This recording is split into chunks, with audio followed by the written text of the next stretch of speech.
Recognized. I yield myself such time as I may consume. Gentleman's recognized.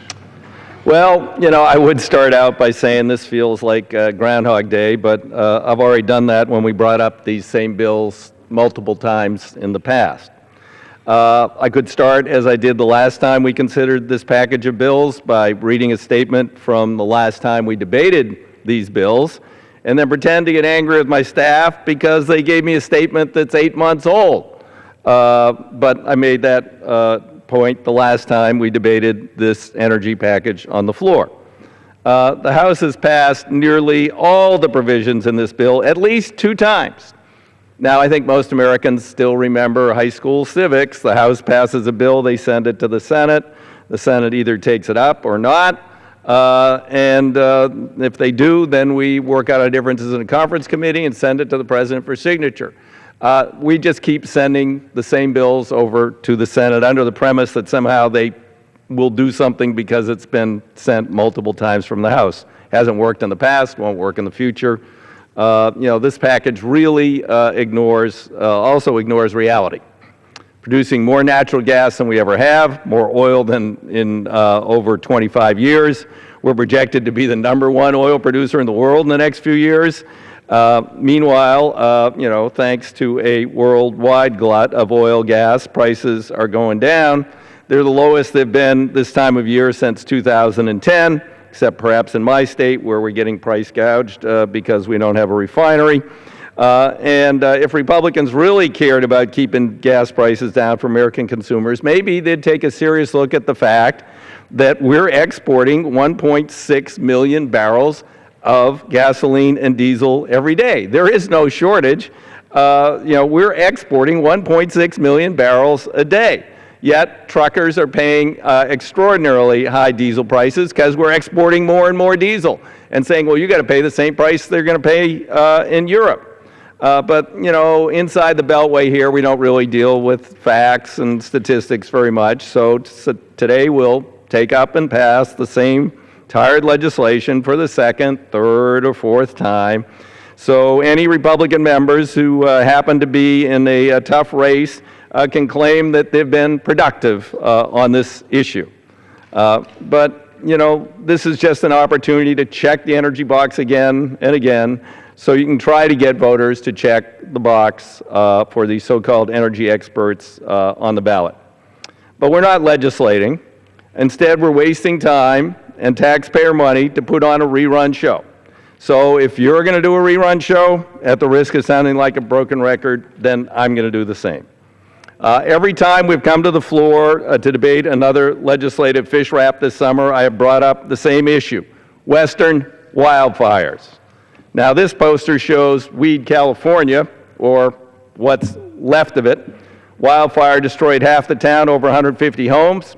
In my home state, a major fire is burning 10 miles away from the town of Estacada, threatening over 150 homes, forcing evacuations, forcing the governor to use the state's Conflagration Act to mobilize emergency resources.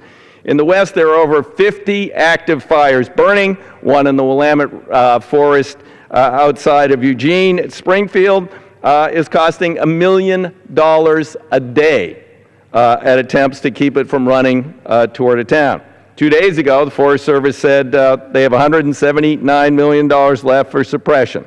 Last week alone, they spent $150 million on suppression efforts. That means next week, while we're out of session, they'll run out of money, and they'll do what they always do. They'll start pulling back money from the fuel reduction, forest health, and other programs to fight the fires. They can't stop fighting the fires. I mean, these fires are enormous, unnatural, and unprecedented in many ways. On top of that, we have a drought, which might or might not have to do with climate change, which the other side of the aisle doesn't believe in. But nonetheless, they are a fact. Now, it doesn't have to be this way. We could do something real. We have the rarest thing in Washington, D.C., a bipartisan, that means Democrats and Republicans are on a bill, 52 House members, including myself, 52 Republicans on a bill, bicameral, similar bill, same bill in the Senate, supported by Democrats and Republicans. And lo and behold, it's a bill supported by President Obama. And maybe that's why they won't even hold a hearing on it or move it, because the president supports it, despite the fact that it would deal with a very real problem. We aren't investing enough money in a regular fashion to get ahead of the fire problem in the West, to do the fuel reduction and the forest health we need. The agencies don't have enough in their budgets, and every year, in fact, they overspend their firefighting budgets and they have to cancel projects and other needed activities. There has been no hearing on the bill. We can't find time to hold a hearing on a bill that has to do with wildfires that are burning up the West. Can't find the time. Instead, we're going to pass these bills for the second, third, fourth, fifth, or sixth time. Can't find the time. We're too busy here pretending. We have 196 Democrats have signed a petition to overrule the Republican leadership and bring that bill to the floor of the United States House of Representatives. 52 Republicans are co-sponsors of that bill. Many of them have active fires burning in their districts. And will they defy their leadership and do something that's needed for Americans in the western United States and needed for our natural resources and needed to prevent these towns from burning down? No, they can't do that.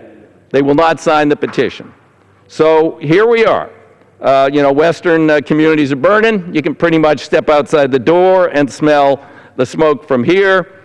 We have a potential solution to get ahead of this problem in the future and deal better with it.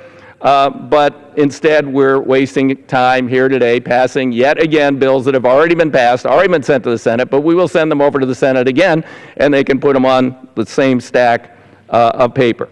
I mean, if you look at these pictures, we are wasting the second to last day, well, now it's the last day, actually, on repeat, because, we got to get home for elections. I mean, we don't need to pass the budget for the year, the appropriations bills.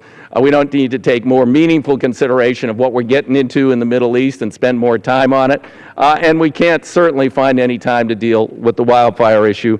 Let's just pretend. So, yet again, you get to check a pointless box, and I don't think the American people are going to be fooled. I reserve the balance of my time.